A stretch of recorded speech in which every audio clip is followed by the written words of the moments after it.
what's up? Marty here with GuitarJams.com. I was just working what's called the Major Pentatonic scale. It's that sweeter sounding scale that's going to work in a more majory or a happier sounding progression. A lot of guys that are learning how to solo, learning how to improvise, are working on the minor pentatonic in the beginning, which is great. It's the one you're going to use the most. But there's that sweeter sounding scale that's used a lot by, most, like the Allman Brothers use it like crazy, but it's in everything. It's in everything. It's just that sweeter sounding scale. So it actually relates. I was checking out an email earlier today, and someone was asking about the relative minor, relative major. And if you've never heard of that before, it's fine. But in the major pentatonic and the minor pentatonic, there's a relationship there. And what I like to think of is you got to know your roots really well. But so I was playing a progression that was D major, C to G, which is a real common set of chords. D, C, G. And so, I want to know where my D root is.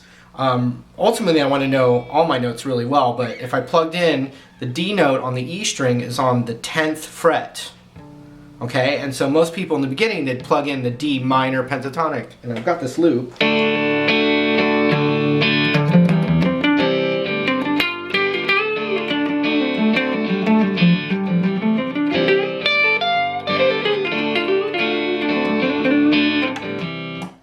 And which, it rocks, it sounds great, but sometimes it calls for that sweeter sound, which sounds like this.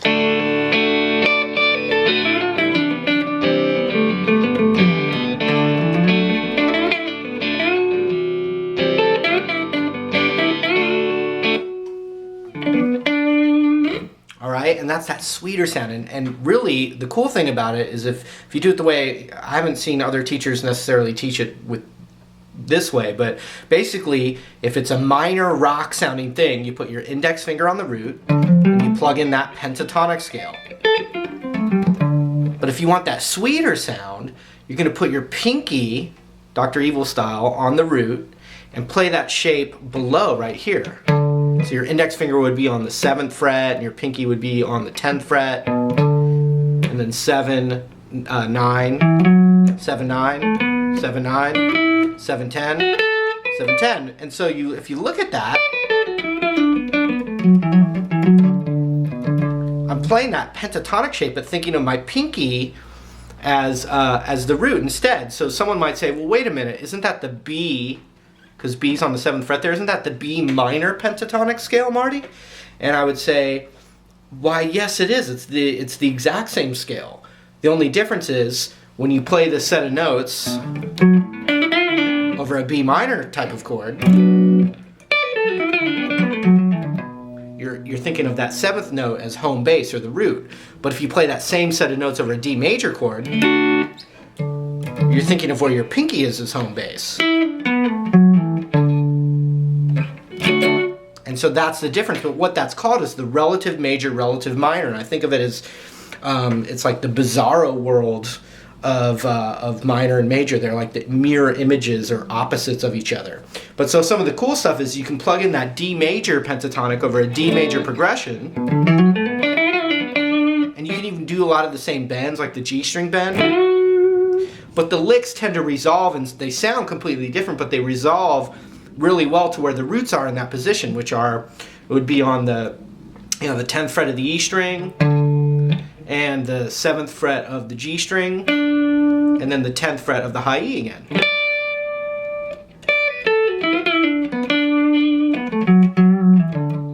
Like that, instead of it over B minor. But so one thing, there's a lot of theory. It's really valuable to know the relative major, relative minor of anything.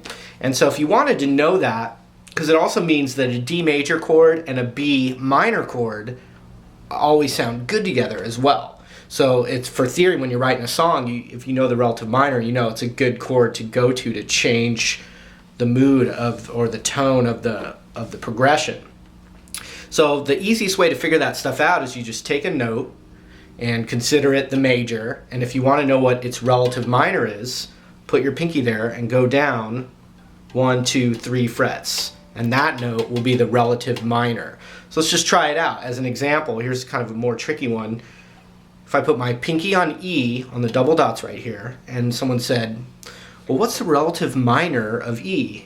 E major. Well, I'd put my pinky on E and go down to that other shape, and it would be the 9th fret, which is a C sharp. So that means a C sharp minor chord and an E major chord go together really well.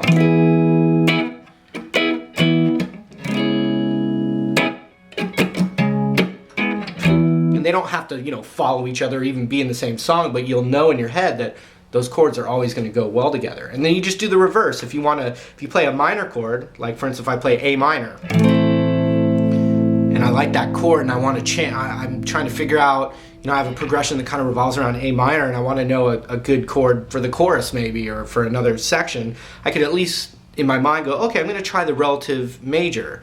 Where is it? Well, you just do the opposite. It's the minors right there, so the major is going to be 1, 2, 3 up now, and that's a C note. So C major is the relative major of A minor, or vice versa. A minor is the relative minor of C major, and you see that all the time in those open chords, like C down to A minor, or the opposite.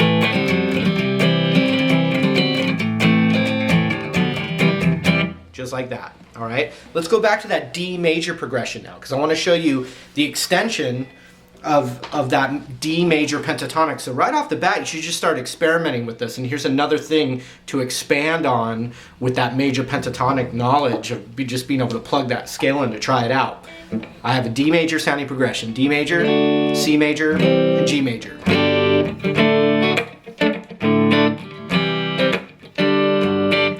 And what I think you should also do, besides just trying to put your pinky on the root and plugging that scale in, is this. Know where D is on the A string.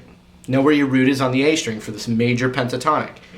I'm just going to tell you it's on the 5th fret of the A string. And now you can do this, what you might have thought is the B minor pentatonic extension, but we're going to do it as the D major pentatonic extension, which it's no different fingering, no different notes, nothing. It's the exact same thing, except it's being played over a D major style progression, so the licks sound different. You're going to have to get used to it.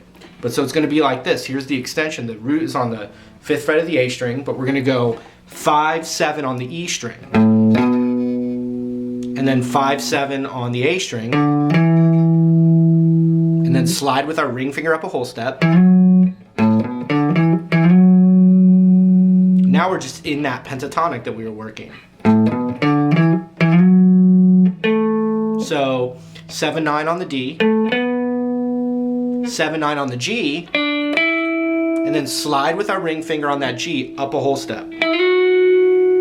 Then index finger onto the 10th fret of the B, and then we go 10, 12 on the B with the first and ring finger, and then 10, 12 with first and ring finger on the high E. And then the opposite, ring finger on the 11th fret of the G, slide with that finger. Slide with the ring finger. But just make sure if you're going down, it resolves to that A string 5th fret. So you want to work that up and down. Listen to that over this progression.